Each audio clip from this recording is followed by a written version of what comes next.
So hey guys, I came up with this little hack, okay? Waffle-O-Waffle by Layla, guys.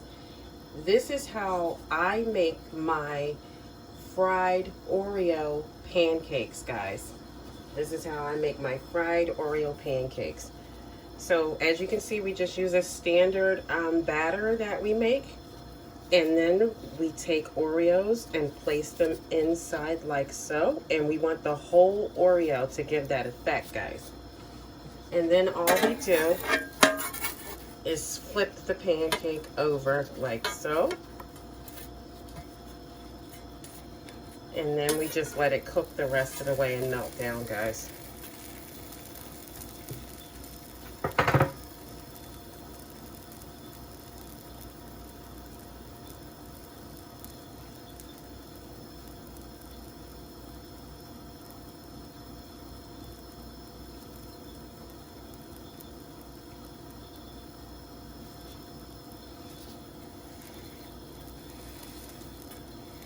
You want that Oreo to melt down in there, guys.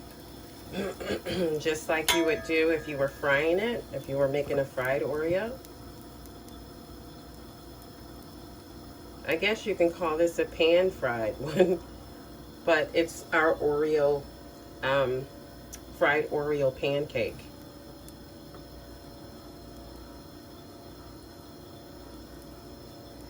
Look at this, guys. This was such a brilliant idea, okay? It really is. And guess what? You don't need any syrup for this pancake.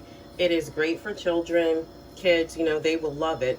You don't need any syrup for it. Once that melts in the inside of there, all you do is add some powdered sugar to it.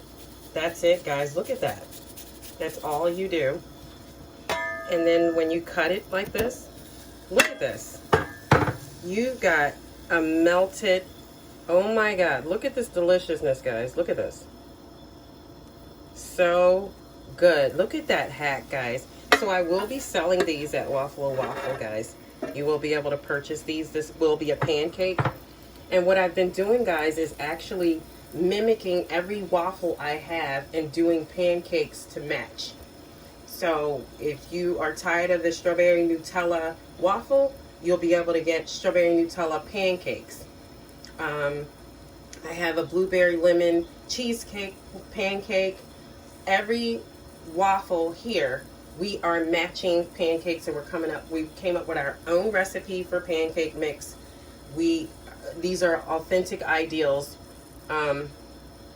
Like they're original, I should say, not authentic. They're original ideals. So I've never seen this done before, and I think we're the first to do it, guys.